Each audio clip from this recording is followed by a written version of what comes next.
A sneaky Boston Bruins move is imminent as the Bruins once again lose, this time to the Dallas Stars.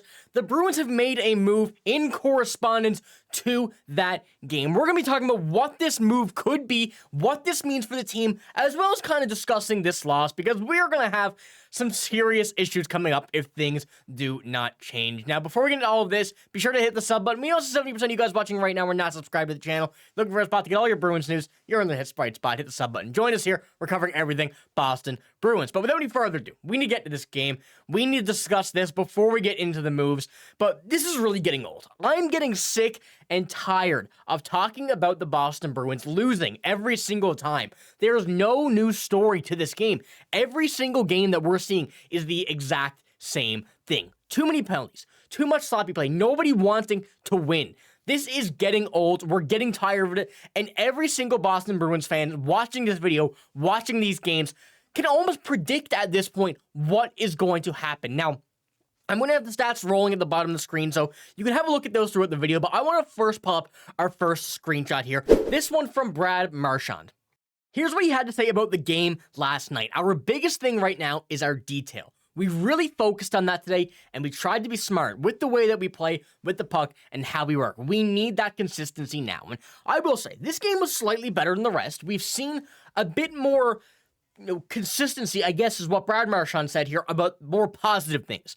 Still, too many penalties. Way too many penalties. That has been a major issue with this team, and really, the one thing that's killing them. The Dallas Stars had one of the worst power play percentages in the league at 29% heading into this game, and we still let the Dallas Stars have those opportunities to make that power play better. We don't want to give them an opportunity to be on the power play, even though it's bad. A man advantage is a man advantage. Any team can be better in that situation at any given time, but the Bruins are giving the teams that they're playing too many options. And pulling up our second screenshot here, this is from Michael Sullivan. Continuing with the penalties here, the Bruins have played 408 minutes of hockey this season. During those 408 minutes, the Bruins have minutes of play. The Bruins have been assessed 108 penalty minutes. That's 20% of all games being played shorthanded.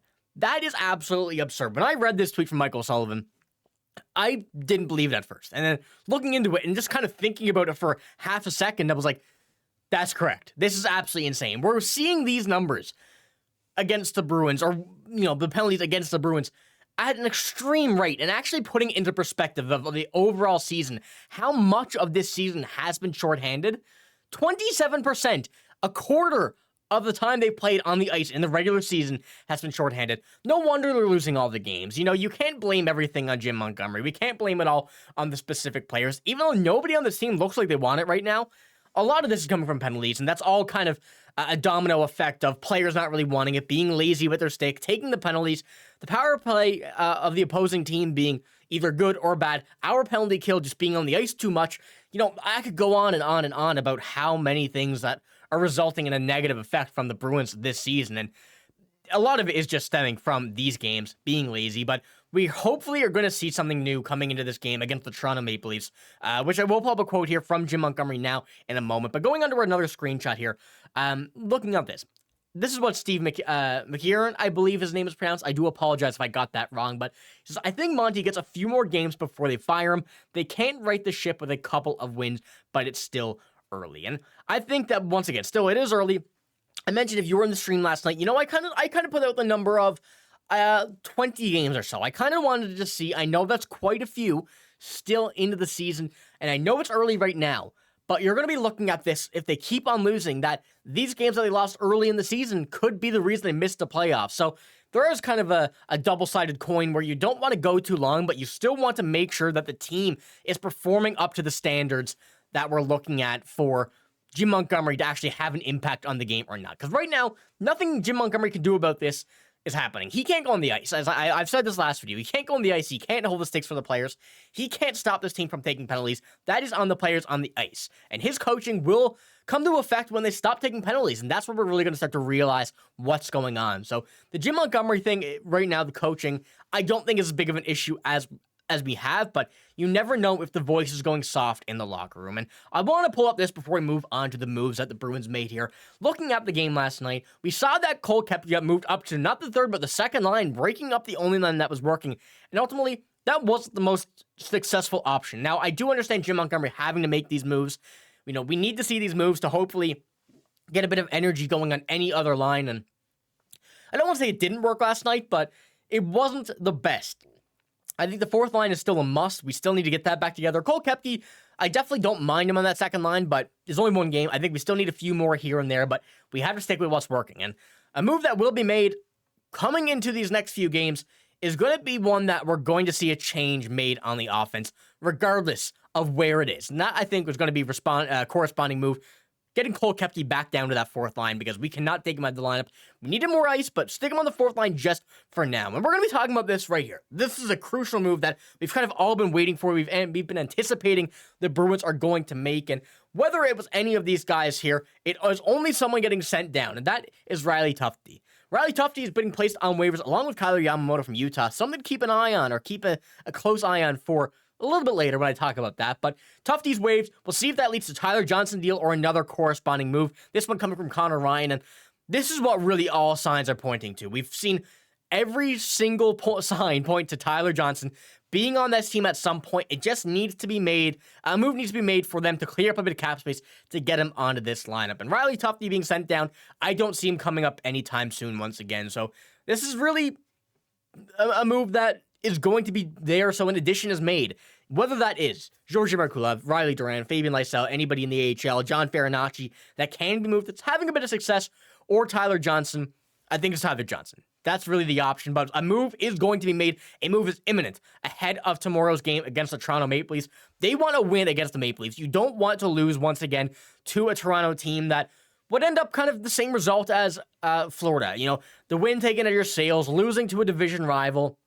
It's definitely not where the Bruins want to be at this point in the season, losing to a lot of teams that they should win against and a lot of teams that they need to win against. So looking at this, that's what we're seeing right now, what Riley Tufte waived. Then going on to his stats as well, I want to pull these up just to show you. 2 games, 4 penalty minutes and a -1. Really not impressive at all in his a few games with the Bruins. And yeah, as I mentioned, I don't see him coming back up to this team anytime soon. But when we're looking at this, when we're looking at the outcome of this, it's either going to be Tyler Johnson, the move that a lot of people are hoping for, to get something going on this offense, something that needs to be sparked. And Tyler Johnson can bring that with what he's done to a horrible Chicago Blackhawks team the past few seasons.